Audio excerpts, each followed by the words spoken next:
Hey, Matthew Parsons, and I want to talk to you about the concept of something better. What is something better in our lives? And in particular, today I want to talk to you about sacrifice. You're already dead. Now, one of my favorite movies or miniseries is the miniseries Band of Brothers. And there's this crazy character in there, and his name is Lieutenant Spears. And Lieutenant Spears is, he's crazy. All right. Well, I shouldn't say crazy. I mean, he's really, really stoic. It's not like he's all right, but he's really stoic. And there's a scene in the movie or in the miniseries where he is located here and his troops are over here, and he's got these two troops that are separated, and in between them are the Germans with tanks and a significant number of troops. And he needs to communicate a message from here to over to here.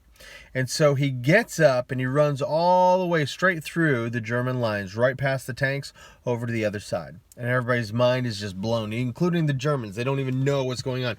It's so outside of what they can even comprehend to see this guy running from one side to the other.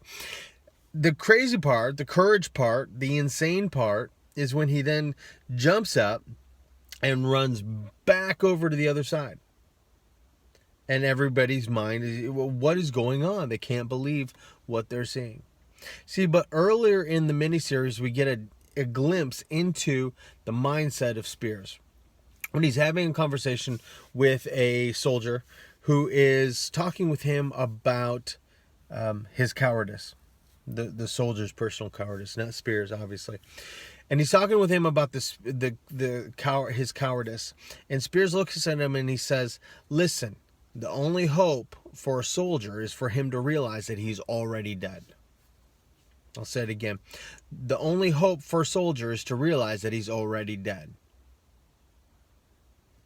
Hope and dead don't really go together, or do they?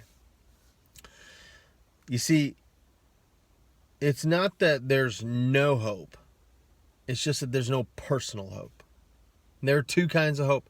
There's hope that I have for me, and then there's the hope that I have for outside of me.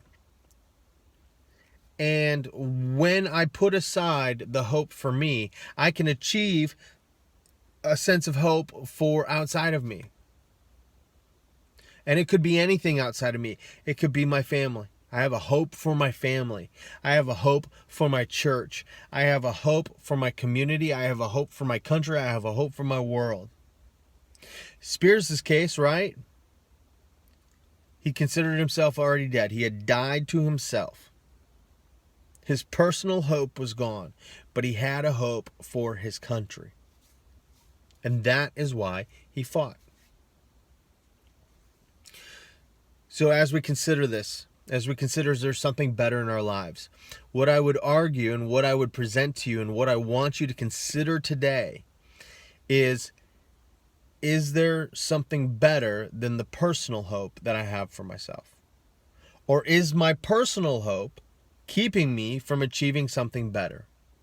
And the funny thing is again, it's not even about my own success. It's about the success of the things that I care for, the things that I want.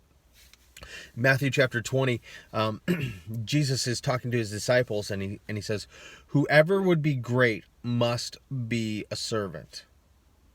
For the Son of Man came not to be served, but to serve. And Jesus gave his life to that very end. So if you want something better, what is that something better? Is it something better for yourself, or is it something better for someone else? And if you're going to achieve that something better for something else, then do you need to die to yourself? Do you need to get into the mindset that you're already dead? Right? Why do you wake up at 5 in the morning and then work out? Right? Is it because I want accolades? Or is it because I want to set an example for my family? Or is it because I want to set an example for the world of hard work? And I know that being a fat, lazy piece of crap is not going to be an example for anyone. Why do I work on my marriage? Why do I go out on dates with my wife? Why do I go on trips with my wife? Why do Why do I invest in her? Now, number one, yes, because I love her, but because I also want to set an example for my kids and for the rest of the world that this can work.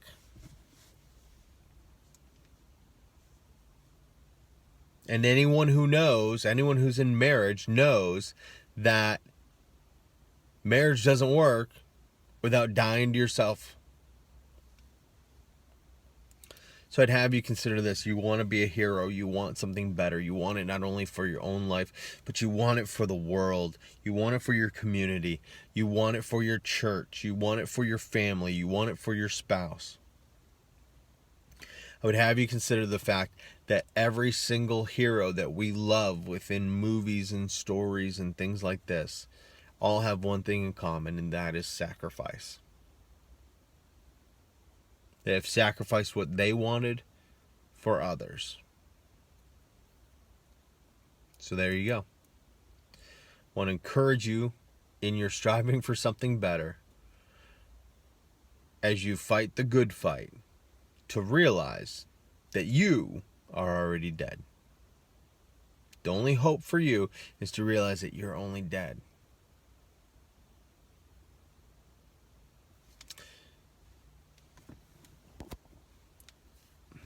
My name is Matthew Parsons.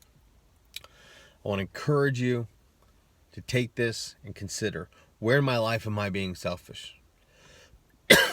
Where am I sacrificing what I want, or where am I sacrificing others and what could be something better for other people because I want something? What can you do to begin to shift your mindset to one of servanthood? So that's where greatness lies. Thank you. God bless.